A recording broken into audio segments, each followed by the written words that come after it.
एका छोट्याशा खेडेगावात सीताराम आणि शीतला नावाचं कुणबी जोडपं राहत होतं. त्यांना एक गोड मुलगा होता, गणबा.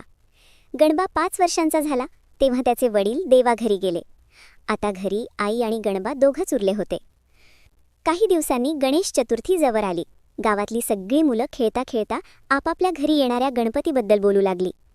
आमच्याकडे मोठा गणपती येणार, आम्ही आरास करणार, मी फटाके उडवणार.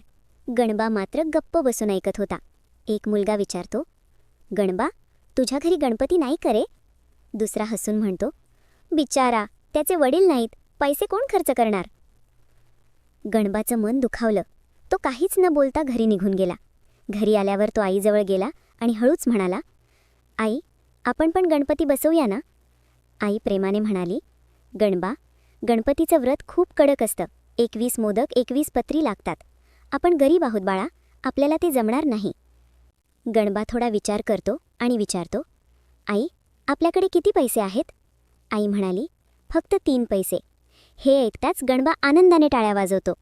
आई, मग एका पैशात चिमुकला गणपती आणू, एका पैशात साखर खोबरे आणू आणि एका पैशात तेल आणून दिवा लावू. आईला मुलाची मनापासूनची इच्छा दिसली आणि तिने होकार दिला. त्या दिवशी घरी आणला एक चिमुकला गणपती. रात्री झोपण्याआधी आईला गणबा म्हणला, आई, गणपती लहान आहे. साखर खोबरे खाल्ल्यावर जर त्याचं पोट दुखलं आणि रात्री परसाकडे जायची वेळ आली तर काय करायचं? आई म्हणाली, गणपतीच्या समोर 5 हात सोडून एक छोटासा खड्डा काढायचा आणि त्यावर पुठ्ठा ठेवायचा. सकाळी आपण तो काढून टाकू. गणबाने मान हलवली. तो गणपतीसमोर हात जोडून म्हणाला, गणपती बाप्पा, मी तुला मोदक नाही दिले, आज मी तुला फक्त साखर खोबरेच दिले. साखर खोबरे खाल्ल्यावर जर तुझं पोट दुखलं आणि रात्री परसाकडे जायची पंचायत आली तर इकडे तिकडे जाऊ नकोस हं मप्पा. तर हा खड्डा आहे, इथेच बस, मी लगेच उठून पुठ्ठा काढून टाकीन. हे बोलून गणबा झोपून गेला.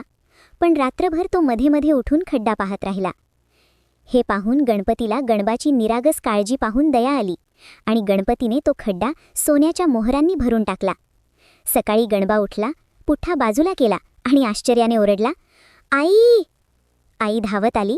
मोहरा पाहून तिच्या डोळ्यात आनंदाचे अश्रू आले. ती गणपतीला म्हणाली, देवा, आम्ही तुला थोडंसं दिलं, पण तू आमच्या गणबाला जन्मभर पुरेल एवढे दिलंस.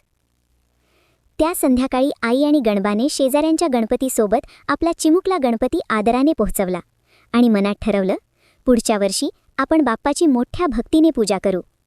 मॉरल: मन साफ आणि श्रद्धा खरी असेल तर देव स्वतः मदतीला येतो.